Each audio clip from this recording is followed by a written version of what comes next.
Botany Bay is an idyllic location which is a rich part of Australia's history, but go beneath the surface and you'll find it's far from paradise. After heavy rains, the beaches around here are unfit to use because of the sewer pollution. We had to fight hard to actually get a sign put on Frenchman's Beach to warn people that not to swim there within 3 days. It takes a lot sometimes to just get a simple sign, but if you get a simple sign, then it's an acknowledgement that there is a water quality issue.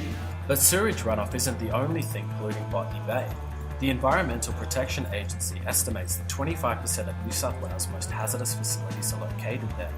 I spoke with Andrew Helps, the Managing Director of HG Industry, who's been measuring mercury pollution around Oracle's chemical treatment facility. They've got a massive groundwater treatment plant on the Orica site. I do my testing at ground level, and they don't like that because you get big numbers.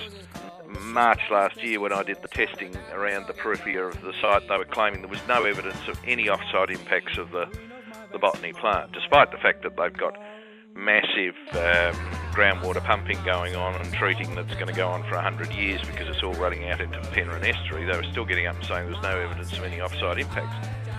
We did sample, we found that there were higher levels of contaminants and they tended to be around the stormwater drains and they tended to be around the runway. So we actually had one site that was directly next to the airport runway, and that was an area where the sediments were black, quite anoxic. It was quite an eerie place to dive. You couldn't see this far in front of you.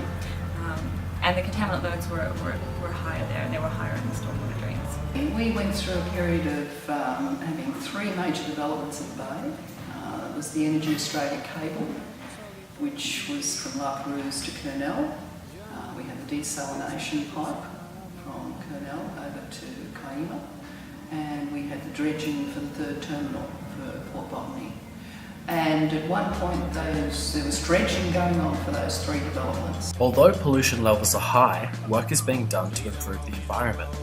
One initiative is the Botany Bay Water Quality Improvement Program. Started in 2007, it implements a plan for water-sensitive urban design, and it's having positive effects. We're expecting the contaminant loads to be quite high. It's got a history of industry, it's got a history of urbanisation. It's really different to some of our very clean estuaries.